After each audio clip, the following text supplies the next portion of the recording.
देखो braiding arc जो method है इसको हम एक डायग्राम से समझते हैं ना। सबसे पहले देखो यहाँ पे हम एक कंटेनर लेते हैं, इसको समझाने के लिए हमने ये पात्र लिया भी, ठीक है। एक दूसरा पात्र इसमें अंदर की तरफ हम लेते हैं, इसको ध्यान से समझना है भी, ओनली डायग्राम को समझना है, थ्योरी अपने आप लिख लोगे आप।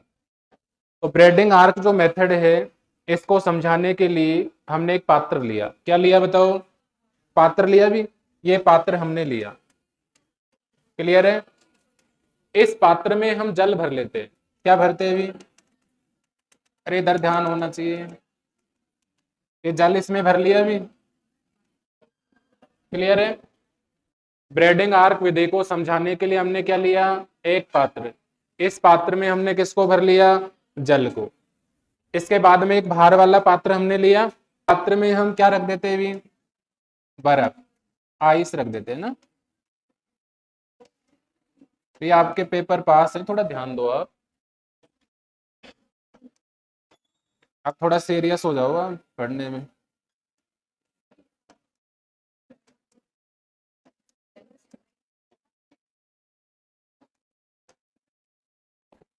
ठीक है भी। तो भार वाला जो पात्र हमने लिया है, इस पात्र में हमने क्या रख दिया? बर्फ, आइस रख दिया भी, क्लियर है। तो ब्रेडिंग आर्क जो विधि है इसको समझाने के लिए हमने एक पात्र लिया, उस पात्र में ब्रेडिंग आर्क विधि को समझाने के लिए हमने एक पात्र लिया, इस पात्र में हम अंदर की तरफ जल को भर लेते हैं, बाहर की तरफ यहाँ पे बर्फ की लेयर लगा देते हैं। अब जिन भी धातुओं का हमें कोलाइडी विलयन बनाना है, जैसे यहाँ पे कोलाइडी जो विलयन है वो बनाने के लिए हम सिक्का धातुओं का उपयोग करते हैं। कौन सी धातु? सिक्का धातु का यूज करते हैं। सिक्का धातु का मतलब, अरे सिक्का धातु का मतलब समझे ना आप?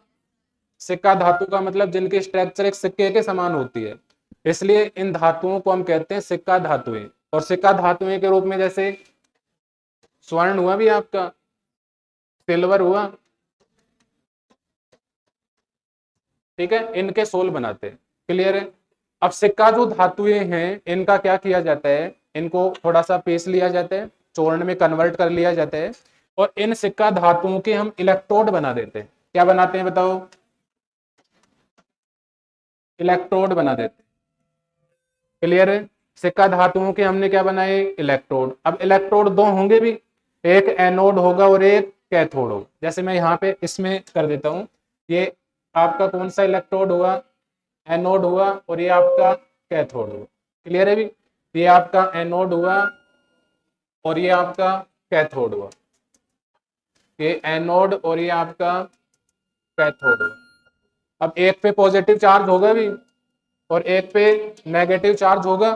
दोनों इलेक्ट्रोडों को हम किसकी सहायता से कनेक्ट करेंगे भी? ये प्लस और ये माइनस, एक बैटरी से कनेक्ट करेंगे भी। अब मेरे को आप ये बताओ, जैसे ही दोनों इलेक्ट्रोडों को हम बैटरी से कनेक्ट करेंगे तो क्या होगा? अरे जैसे ही बैटरी से कनेक्ट करेंगे तो क्या होगा? इलेक्ट्रोड का टेम्परेचर बढ़ेगा। ध्यान से समझना, इलेक्ट्रोड जो है उसका क्या बढ़ेगा? अरे टेम्परेचर बढ़ेगा। इलेक्ट्रोड का टेम्परेचर बढ़ेगा तो जो हमने सिक्का धातुएं ली थी, तो ये इलेक्ट्रोड किसके बने हुए हैं? सिक्का धातुओं के, क्लियर है।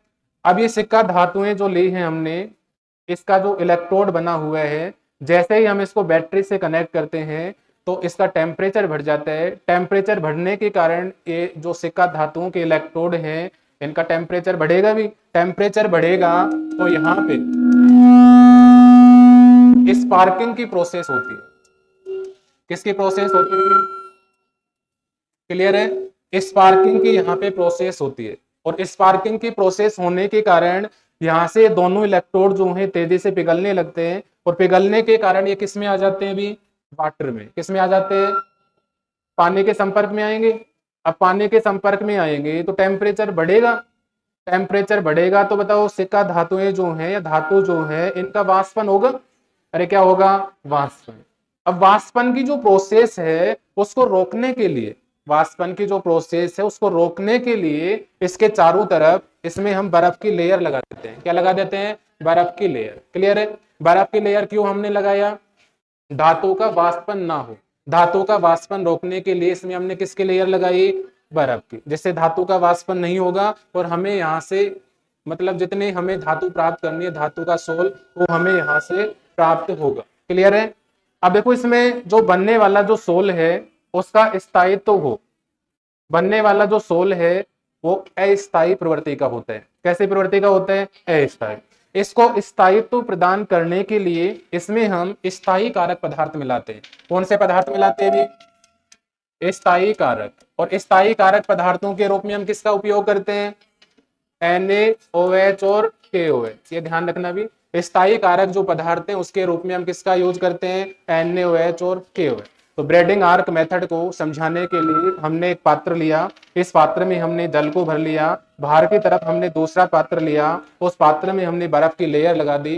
ब्रेडिंग आर्क जो विधि है इसमें हम सिक्का धातुओं का उपयोग करते हैं। सिक्का धातुओं को पेशकर हम उसको दो इलेक्ट्रोड बना देते हैं, एनोड और कैथोड। दोनों इलेक्ट्रोडों को हम पानी से भरे हुए पात्र में रख देते हैं। इसके बाद इसका संपर्क हम बैटरी या विद्युत धारा से, विद्युत क्षेत्र से कर देते हैं, जिससे विद्युत धारा का जैसे इसमें चालन होगा टेम्परेचर बढ़ेगा, इलेक्ट्रोड पिघलना स्टार्ट होंगे, इलेक्ट्रोड पिघल के पानी में आएंगी, टेम्परेचर बढ़ेगा, वाष्पन की प्रोसेस होगी। वाष्पन को रोकने के लिए इसके चारों तरफ बर्फ की लेयर हम लगा देते हैं।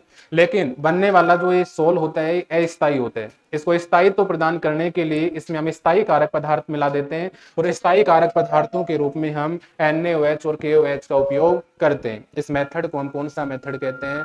Braiding arc method. क्लियर है भी? आज के लिए इतना ही। आप सभी का बहुत बहुत धन्यवाद।